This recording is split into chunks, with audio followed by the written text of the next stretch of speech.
तेलंगाना कांग्रेस के रुकन असम्बली लक्ष्मण रेड्डी ने अपने बेटे की शादी के इस्तकबालिया की तकरीब को मनसूख करते हुए अपने हल्के के किसानों की खाद की जरूरत की तकमील के लिए 2 करोड़ रुपये का चेक वज़ीर आला रेवंत रेड्डी को पेश किया। असम्बली में मरियालगुड़ा की नुमाइंदगी करने वाले लक्ष्मण रेड्डी ने वज़ीर आला से दरख्वास्त की कि 1 लाख किसानों को फीकस 1 यूरिया का थैला मुफ्त फराहम किया जाए। हाल ही में एमएलए लक्ष्मण रेड्डी के बेटे साई प्रसन्ना की शादी हुई थी। एमएलए ने मरियालगुड़ा में बड़े पैमाने पर इस्तकबालिया मुनक्किद करने का इरादा किया था, लेकिन उन्होंने इस्तकबालिया मनसूख करते हुए वो रकम किसानों के लिए खर्च करने का फैसला किया।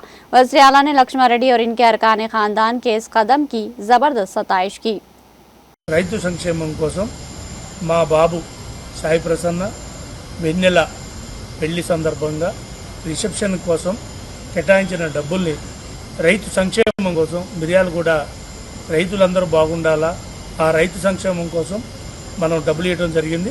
అలాగే ఈ డబ్బుల్ని ముఖ్యమంత్రి గారు, మా ఎంపీ గారు అందరం కలిసి దీన్ని ఎట్లా ఉపయోగించాలా, ఏ రకంగా ఉపయోగించాలా, దాని రైతు సంక్షేమం ఓన్లీ మిర్యాలగూడలో ఉన్న రైతులు సుమారు దగ్గర 1,00,000 మందికి దీన్ని ఏదో రకంగా ఉపయోగించాలన్న ఉద్దేశంతో ఈరోజు మనం చెక్కు మా కుమారుడు మా కోడలు చేతి మీదుగా ముఖ్యమంత్రి గారికి అందజేయడం జరిగింది।